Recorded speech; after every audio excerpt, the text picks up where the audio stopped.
Hello नमस्कार दोस्तों, मैं sub inspector Awadhesh Kumar Dubey Madhya Pradesh police से हूँ।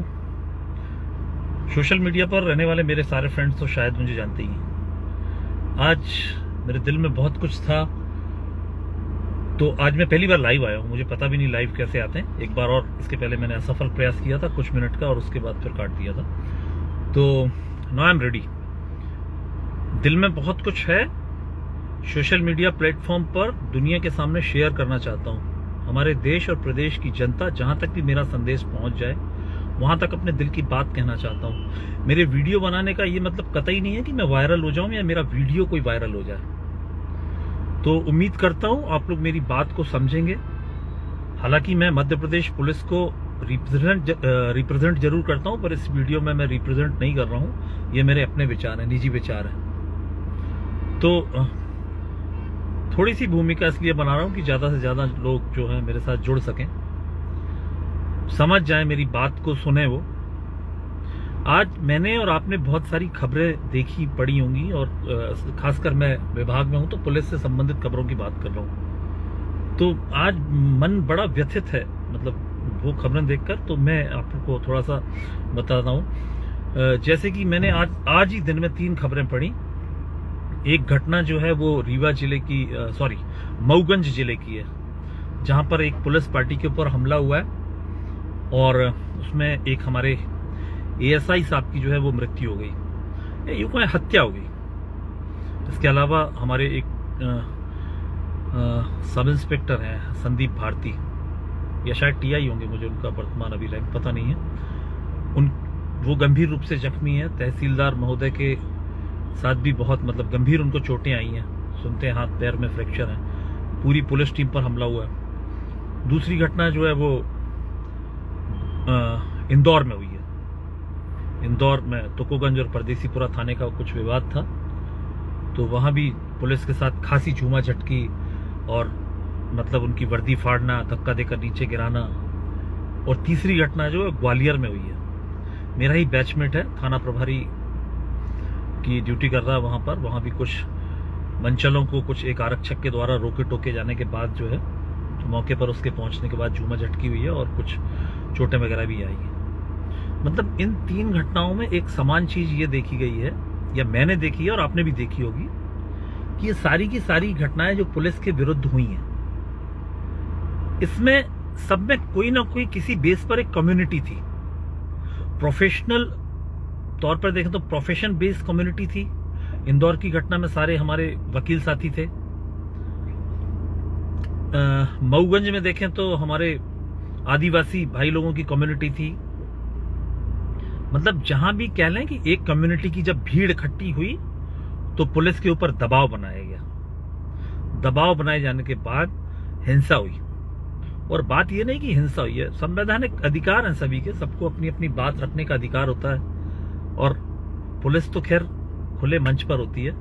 तो पुलिस के साथ माहौल में अराजकता पैदा करना, और मैं क्या ही बोलूं, कि एक हमारे एएसआई साहब की हत्या कर दी गई, तहसीलदार साहब, टीआई साहब गंभीर रूप से घायल, और भी कई पुलिस कर्मियों को चोटें। ये बात ये नहीं है कि ये घटना, कई लोग बोलते हैं कि एक सामान्य आदमी के साथ होती तो क्या होती। सामान्य आदमी के साथ हो जाना, और उसके साथ होना जो सामान्य आदमी की रक्षा के लिए नियुक्त है, या जो सेवा इसी चीज की दे रहा है कि उसको सामान्य आदमी के अधिकारों की और सामान्य आदमी की रक्षा करनी है। मन इतना व्यथित है कि मैं एक ऐसे विभाग से हूं कि हम कभी भी भीड़ नहीं बना सकते। वरना जैसे आपका ऑर्गेनाइजेशन है, जैसे आपने बोला कि फलाना एकता जिंदाबाद, फलाना वो जिंदाबाद, हम नहीं कह सकते कभी कि हमारी कोई ऑर्गेनाइजेशन नहीं है।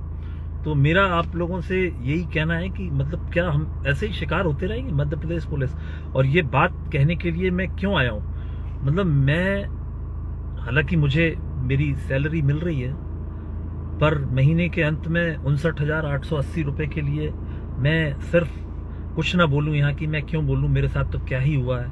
और मुझे कोई दिक्कत भी नहीं है, मैं छतरपुर जिले में पोस्टेड हूं, तो इन सब चीजों से मेरे ऊपर कोई भी प्रत्यक्ष अप्रत्यक्ष किसी तरह का कोई प्रभाव नहीं पड़ा है। लेकिन मैं आपको बता दूं कि इसके पहले मेरी पुलिस विभाग की सेवा काल जो है वो मतलब 8 वर्ष का ही सेवा काल है अभी।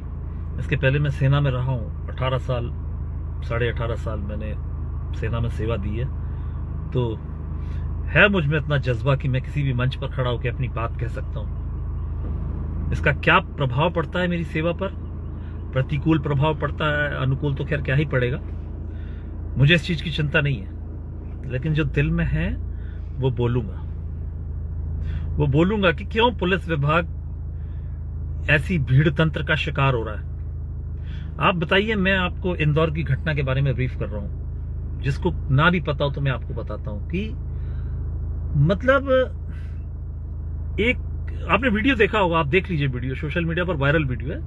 एक कोई व्यक्ति है, वो स्कूटी पर जा रहा है, सामने खड़े हुए 3 लोग हैं, उनसे उसका कुछ वाद विवाद होता है, कुछ बात होती है, वो तीनों लोग आकर जो है उसके ऊपर झपट पड़ते हैं और मारपीट करने लगते हैं। इतने में पता नहीं कहां से एक आरक्षक आता है, तो वो सीधा आकर उन तीनों के ऊपर आक्रामक हो जाता है और डंडे से मारकर उनको अलग करता है। अब संवैधानिक अधिकारों के तहत देखा जाए तो आप कह सकते हैं हाँ ये तो बहुत गलत हुआ है, उसने डंडा क्यों मारा बिना बात किए। लेकिन जब 3 लोग किसी असहाय व्यक्ति को मार रहे हैं और वो व्यक्ति आप होते, आपका कोई परिजन होता, तो आपको ये कृत्य बहुत अच्छा लग रहा होता। लेकिन चूंकि आप उन आक्रमण करने वाले 3 लोगों की तरफ से हैं, तो आप फिर अब वो संविधान वाली बातें आ जाएगी। तो पुलिस किस लिए बनी हुई है? हमारे माननीय पूर्व मुख्यमंत्री जी ने कहा था कि दुष्टों के लिए काल बने रहो और सम्मानीय नागरिकों के लिए जो है आप बिल्कुल नर्म बने रहे। तो हमें तो यही अच्छा लगता है कि मतलब, और करना भी हमें, हमारे ख्याल से तो ऐसे ही होना चाहिए कि दुष्टों के लिए हम काल बने। और काल बनने के लिए हाथ में कुछ ना कुछ तो होना चाहिए। उनके हाथ में तो सिर्फ डंडा था। तो मैं आपको बताऊं कि पुलिस में एक ऐसी व्यवस्था है कि कुछ पेट्रोलिंग करते हैं हमारे पुलिस के जवान, उनको एक गाड़ी दी हुई होती है, तो वो 2 व्हीलर हो या जो भी हो, तो उसका नाम हमने रखा हुआ, उन आरक्षकों को हम बाज नाम से जानते हैं या चीता नाम से जानते हैं। उनकी जो मोटरसाइकिल होती है उस पर बाज और चीता लिखा होता है। तो क्यों लिखा होता है? कि दुष्टों के ऊपर जाके झपट पड़े और असहाय और निर्दोष व्यक्तियों को बचाने के लिए अपने पंजों का इस्तेमाल करें। लेकिन आज पहली बार हमें जो है दिल से महसूस हो रहा है कि हमारे पंजे नोच लिए गए, मतलब निकाल दिए गए पंजे। मतलब मुझे इतना दुख हो रहा है। ठीक है, हर चीज संवैधानिक दायरे में हुई है। उनके ऊपर FIR दर्ज करा दी गई है, सॉरी उनको सस्पेंड कर दिया गया। FIR नहीं दर्ज हुई, वो भी हो जाएगी तो कोई बड़ी बात नहीं है। मतलब वो हमारे वकील साहिबानों के ऊपर हाथ उठाया उन्होंने, और उन वकील साहिबानों के ऊपर हाथ उठाया जिनकी छोटी मोटी हिस्ट्री शीट है, थोड़ा सा एक क्राइम रिकॉर्ड है, 2 4 6 अपराध हैं, देखा जा सकता है। उनके थोड़े बहुत अपराध हैं, उनमें मारपीट के कुछ वही 5-6 अपराध हैं, और उनके बेटे और भतीजों के विरुद्ध भी कुछ अपराध दर्ज हैं। उसकी भी सोशल मीडिया पर अच्छा खासा वायरल है, बताने की क्या जरूरत है, देखा जा सकता है। उनके विरुद्ध उन्होंने जो एक्शन लिया, तो ठीक है वो सस्पेंड हो गए। कल को ऐसा ही कोई काम होगा तो मैं आज सोशल मीडिया प्लेटफॉर्म पे हूँ, बता दूं मैं भी वही करूंगा जो उन आरक्षकों ने किया था। सस्पेंड होना भी मंजूर है। और मैं उन आरक्षकों से कहना चाहता हूं कि मेरे जैसा हर शासकीय सेवक उनके साथ है। वो बेदाग बरी होंगे, जांच होगी, इस चीज से बेदाग बरी होंगे, हमें इस चीज का पूरा विश्वास है। और नहीं भी होते हैं तो उनका जमीर जिंदा रहना चाहिए। और आप कल्पना कीजिए कि अगर वो आरक्षक देखते हुए भी कुछ ना करते तो आज वो सस्पेंड नहीं होते, उनका जमीर लेकिन खा जाता उनको। मतलब मुझे तो मतलब इस कभी कभी ऐसा दिल करने लगा, टीस उठने लगी है दिल में कि मतलब मैं पहले सेना में था और मैं यहाँ आ गया मतलब क्या बोलूं मैं, हाथ मतलब तीर भी चलाने और परिंदे भी बचाने। तो ऐसे कैसे तीर चला रहा हूं मैं, मतलब क्या तीर चलाऊं, कैसे शस्त्र दिए हैं हमको। शीर्ष नेतृत्व हमारा माननीय मुख्यमंत्री जी से करबद्ध निवेदन करता हूं कि मुख्यमंत्री जी, आदरणीय मुख्यमंत्री जी, कृपया करके हमारी ओर देखिए। हालांकि मैं इस चेन में बहुत छोटे से ओहदे पर हूं, पर फिर भी मैं निवेदन करता हूं मेरे जैसे हजारों शासकीय सेवक और खासकर पुलिसकर्मियों की तरफ से कि कृपया हमारी ओर देखिए, हमारा दम्भ जिंदा रहने दीजिए। लोगों को बहुत अच्छा लगता है जब हम अपराधियों का जुलूस निकाल देते हैं, लेकिन दुर्भाग्य से जब ऐसा ही कोई अपराधी किसी कम्युनिटी विशेष से होता है तो हमारे विरोध में चक्के जाम, सड़कें जाम, अराजकता, लोगों को बंदी बनाना। इंदौर की जनता बेहतर जानती होगी कि इंदौर की जनता के साथ क्या हुआ होगा और क्या मतलब उसका जो आज नियति, जो उसका आज रिजल्ट देखा हमने कि वो सस्पेंड हो गए, तो समझ से परे है मतलब। और मतलब आपको मैं बता दूं, आप एक बार सोचिए कि हमारे बल की कितनी कमी है, हम कैसे मैनेज कर रहे हैं। आज हम मतलब होंगे कोई कारण जिनकी वजह से भर्ती नहीं हो पा रही है, शासन का वो है, मैं नहीं जानता हूं क्यों भर्ती नहीं हो पा रही है कोई। पर आज मैं अगर मेरे समानांतर पद के जो पद रिक्त हैं समानांतर रैंक के, तो उस कार्य को मुझे ही करना है, तो वो ओवरलोड मेरे ऊपर ही पड़ रहा है, वो बर्डन मेरे ऊपर पड़ रहा है। ये अगर आप मान लीजिए कि मेरे थाने पर 4 सब इंस्पेक्टर्स की आवश्यकता है या उनकी स्वीकृति है उस बल की, तो वहां पर मेरे जैसा एक सब इंस्पेक्टर अगर पदस्थ है तो वो कार्य भी मुझे ही करना है। ऐसा तो नहीं है कि वो कार्य नहीं होगा। तमाम कार्य क्या गिनाऊं मैं पुलिस के, मतलब हर काम हमको करना ही है, कोई काम में कमी नहीं है। इतनी गालियां देते हैं लोग, पुलिस का कोई वीडियो वायरल हो जाता है तो हम कमेंट सेक्शन में जाकर पढ़ते हैं, आज मजा आया, आज बहुत अच्छा हुआ, आज तो वाह भाई मजा आ गया यार, ये जो इनने पुलिस वालों ने मार खाई है, आज इनका पता चला, चोर उचक्के रिश्वतखोर ना जाने क्या क्या। वो ऐसे लोग जो ये कमेंट करते हैं, उन लोगों से भी मेरा एक ही कहना है कि भाई साहब, जब भी आपके घर में चोरी हो जाए, कोई गुंडा मवाली आपको कभी चोट पहुंचा दे, आप किसी ऐसे अराजक तत्व के शिकार हो जाएं, तो मत जाइएगा थाने, क्योंकि आपने तो हमें जिस मतलब उससे सुशोभित किया है, जिन संज्ञाओं से और जिन नामों से, तो फिर आपका जाना बनता भी नहीं है। चलेगा क्या आपका काम? नहीं चलेगा। आज से 10 साल पहले, करीब 11 साल पहले, साउथ इंडिया में किसी एक नेता ने बोला था, तथाकथित नेता ने बोला था कि 15 मिनट के लिए पुलिस हटा लीजिए फिर देखिए। तो मतलब मैं उसके भाषण की तरफ नहीं जा रहा हूं ना, उसके भाषण में कुछ ऐसा था, लेकिन एक बार सोचिए आप कि उसने भी ये कहा था कि 15 मिनट के लिए पुलिस को हटा लीजिए। तो भय है पुलिस का आज भी, किसमें? सामान्य व्यक्तियों में नहीं है, अराजक तत्वों में, असामाजिक तत्वों में, चोर गुंडे मवालियों में आज भी पुलिस का भय है कि लोगों को ये कहना पड़ता है ऐसे लोगों को कि 15 मिनट के लिए पुलिस को हटा लीजिए। आप कल्पना कीजिए कि अगर कोई पुलिस की ऐसी यूनियन होती या पुलिस हड़ताल आदि से काम बंद कर देती या ऐसा कुछ होता, तो मतलब आप कल्पना कीजिए कि कैसे सामान्य जीवन चलता। मैं ये बताकर आपकी हमदर्दी कतई नहीं बटोरना चाहता हूं कि हम संडे को काम करते हैं, हम त्योहारों के दिन काम करते हैं, हम ये करते हैं। हम यहां पर we are here by choice, not by luck. तो हम अपनी पसंद से यहां पर आए हैं, तो हमें ये सब करना ही है, ये हम आप पर एहसान नहीं कर रहे हैं। लेकिन ऐसा काम, इतना काम करने के बाद भी जब ऐसी घटनाएं होती हैं तो दिल पर थोड़ा सा दुख होता है। मेरी 3 बहनें, तीनों बहनों के आज फोन आ चुके हैं, आज भाई दूज है, तीनों बहनों के फोन आ चुके हैं, तीनों बहनों का मैसेज आ चुका है। तो मैं फिर कह रहा हूं कि मैं आपकी हमदर्दी नहीं बटोरना चाहता ये कहकर कि मैं आज भाई दूज पर घर नहीं पहुंच पाया। मेरी ड्यूटी ऐसा है, मुझे इसके लिए पे किया जाता है, और 12 महीने की जगह मुझे 13 महीने की सैलरी पे की जाती है, ठीक है। लेकिन वो छोड़ दीजिए, आप इतवार भी काउंट करेंगे तो साल में मेरे ख्याल से 52 हफ्ते होते हैं, तो 52 इतवार होते हैं, तो 52 दिन हो गए, तो वो हम ले लेते हैं सैलरी, ठीक है, वो बात नहीं है, इशू नहीं है।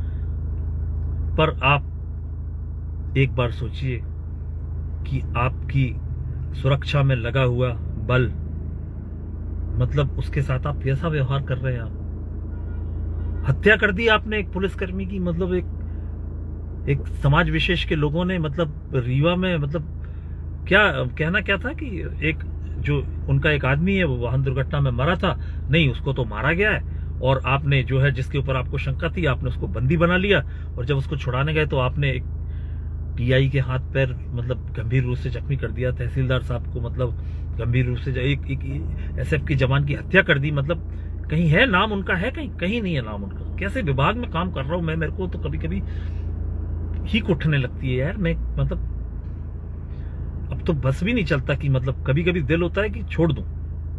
मैं लिख लेता हूं, कभी कभी अपना इस्तीफा लिख डालता हूं कि ये लिख देता हूं, ये दे देता हूं, फिर सोचता हूं कि क्या मेरे जाने से सिस्टम सुधर जाएगा।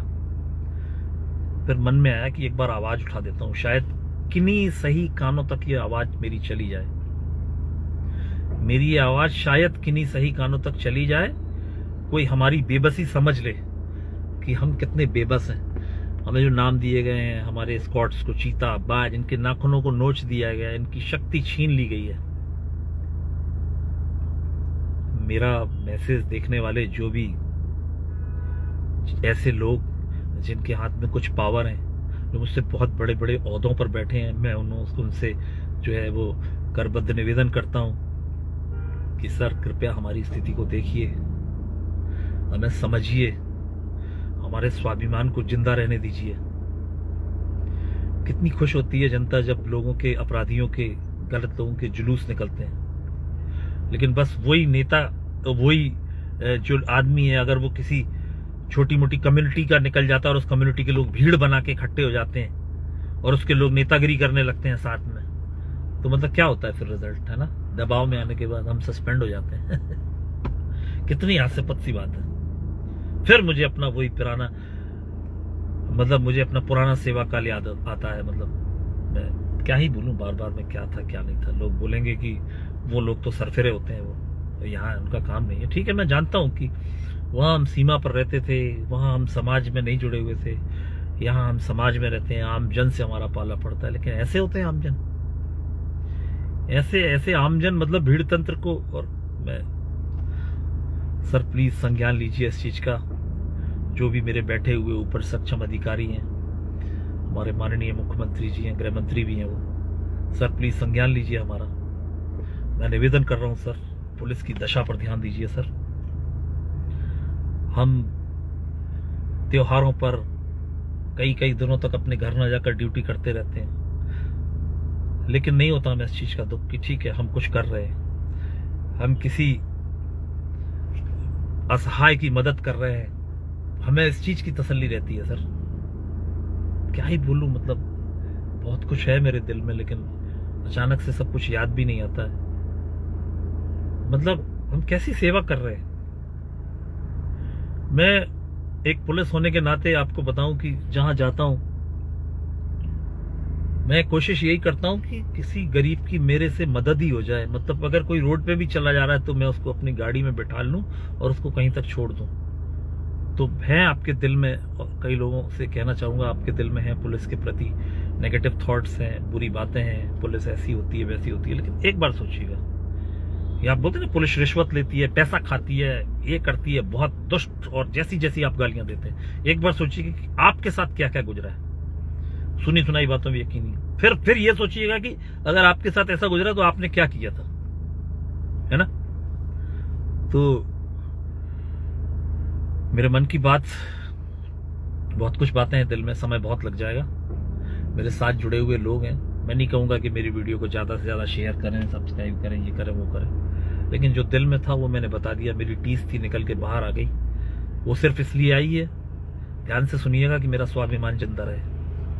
अपने ग्रुप्स में, छोटे मोटे पुलिस ग्रुप्स में लिख दूं कि हमको ऐसा करना चाहिए, हमको वैसा करना चाहिए। सब अपनी भड़ास वहीं निकालते हैं। मैंने अपनी भड़ास आज यहां निकाल दी। परिणाम जो भी होगा झेल लूंगा। सेना की तरफ से पेंशन मिल रही है मुझे। घर परिवार चल जाएगा मेरा, मुझे कोई ऐसी दिक्कत नहीं है। लेकिन जब तक रहूंगा अपनी आवाज ऐसी उठाता रहूंगा, बुलंद करता रहूंगा। मेरे तो वैसे भी ट्रांसफर्स मेरी नौकरी के बहुत जरूरत से ज्यादा है। एक छोटा सा वाकया बता देता हूं आपको। 2021 में अक्टूबर नवंबर महीने की बात थी। मैं सागर जिले की एक चौकी का प्रभारी हुआ करता था। एक नगर पालिका का कर्मचारी हुआ करता था। उसको वहां के कुछ लोकल लोगों, वो बेचारा अपना वो नल वल खोलने के लिए जाता था, उसको कुछ लोकल लोगों ने वहां के जो है ये बोलकर कि तू तंत्र मंत्र करता है या कुछ ऐसा करके उसको मार पिटाई की थी। वो थाने आया, चौकी आया, और मैं वहीं था। तो इतने में आरोपी भी पीछे से आ गए भीड़ बनाकर कि सर इसके विरुद्ध ये रिपोर्ट करो। ठीक है, मैंने उनको शांत किया, बैठाला। थोड़ी देर में मेरे देखते देखते जो है आरोपी पक्ष जो है, जो भीड़ बनाकर खड़े हुए थे, वो जो फरियादी बेचारा एक असहाय सा खड़ा हुआ था, कोई भाईजान थे वो, तो ये देखकर कि वो ऐसे, मतलब उनको बोले कि तेरी गर्दन काट देंगे यहीं पर, कोई कुछ नहीं कर पाएगा। तो वो मेरे अंदर का वो जो पुराना जो मेरा व्यवसाय था ना, वो मैं बताना नहीं चाहता बार बार, वो जाग उठा वो। तो मैंने 2 डंडे उठाए और एक ही मार पाया उसके पैर में। बस उसने, वो आरोपी ने नाटक शुरू कर दिया और बस लेटना पाटना ये वो, एक ही मारा था डंडा छोटा सा पैर में, तमाम मेरे ऊपर गाज गिरी, ये हुआ वो हुआ। ठीक है, वो विभागीय चीज है, संवैधानिक अधिकार नहीं है मेरा ये, मतलब संवैधानिक कर्तव्य नहीं है मेरा ये ऐसा करना, लेकिन इसके बिना काम चलता भी नहीं। ऐसा कर, आप दुष्टों के लिए, आपको थाने में बैठ के अगर कोई किसी को गला काटने की धमकी दे तो मैं क्या ही करता। अभी कई लोग बोलेंगे यार तुम अपनी नौकरी खतरे में डाल रहे हो ये सब बोल बोल के। तो भैया अब नौकरी वोकरी का ज्यादा कोई टेंशन है नहीं है। अब नौकरी ऐसी करनी है स्वाभिमान जिंदा रहे। 12-13 साल बाकी है नौकरी, ऐसे ही करेंगे अब बढ़िया तरीके से। और ठीक है, यहां मेरे मन की बात खत्म है, तो आप लोगों से विदा लेता हूं। बहुत बहुत धन्यवाद, जय हिंद, नमस्कार। ये लाइव बंद कहां से होता है मुझे ये भी समझ नहीं आएगा, कहां से होता है देख लेता हूं जरा। पहली बार आया हूं आज लाइव पर ना।